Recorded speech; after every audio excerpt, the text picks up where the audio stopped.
ഇനിയാണ് ഇവിടെ വേറെ കുറച്ച് ആൾക്കാർ.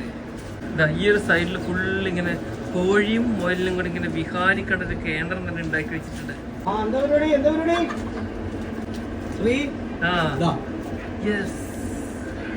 നാടൻ കോഴിമുട്ട. ഈ ഒരു കൂട്ടിലാണ് നമ്മളെ കാടക്കോഴീസ്. ഇഷ്ടംപോലെ കാടക്കോഴികളുണ്ട്. കൃത്യം ഒരു 7-നും 7:30 ഇടയ്ക്കാവുന്നുണ്ടേ. ഇതൊരു 10 കാടയുണ്ട്. അതിൽ 2 പൂവനും 8 പെടയാണ്. 8 പെടയും മുട്ടയിടും.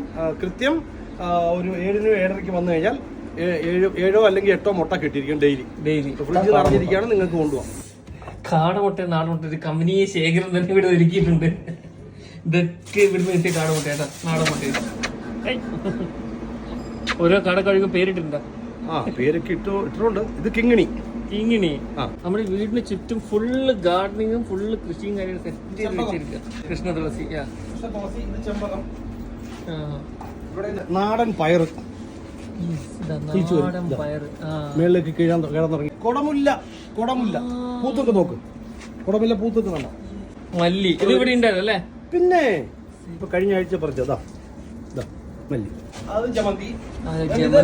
മാവാണേ, മാവ്. നാട്ടിലെ മാവാ ഇത്. നാട്ടിലെ നമ്മള് ചെക്കി, ബാക്കിയുള്ള തെച്ചി എന്ന് പറയും, നമ്മള് കണ്ടത് ചെക്കി എന്ന് പറയും. ഞങ്ങള് തെച്ചി എന്ന് പറയും.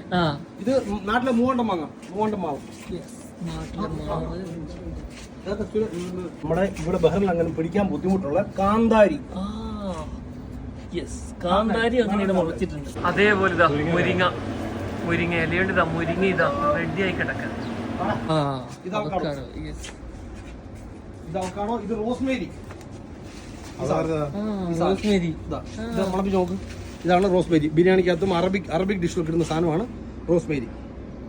അതിന്റെ ഇടയിൽ പിഗ് ഉണ്ട്, അത്തിപ്പഴം. മാക്സിമം ഇവിടെ എന്തൊക്കെ മുളപ്പിക്കാൻ പറ്റുമോ അതൊക്കെ ജീവിച്ചേട്ടൻ റെഡിയാക്കിയിട്ടുണ്ട്. ഇത് പുതിന. ജീവചേട്ടന്റെ വീടിന്റെ ഉള്ളിലേക്ക് നമുക്ക് ജസ്റ്റ് പോവാം.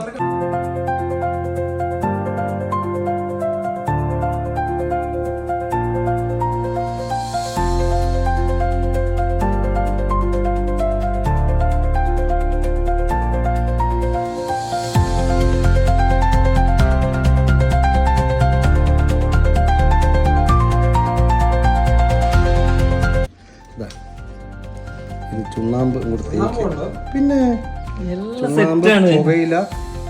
ഇത് ഇങ്ങനെ കിട്ടുമല്ലേ? കാരണവരിങ്ങനെ വായിലേക്ക് വെക്കുന്ന പോലെ ഇങ്ങനെ അങ്ങോട്ട് വെച്ചിട്ട് ചവയ്ക്കാം. വെറ്റിലയും കുട്ടി മുറുക്കി ഇങ്ങനെ നീട്ടി ഒരുങ്ങി നീട്ടോ. നാളും കുട്ടി ഉറക്കാന്ന് പറയും.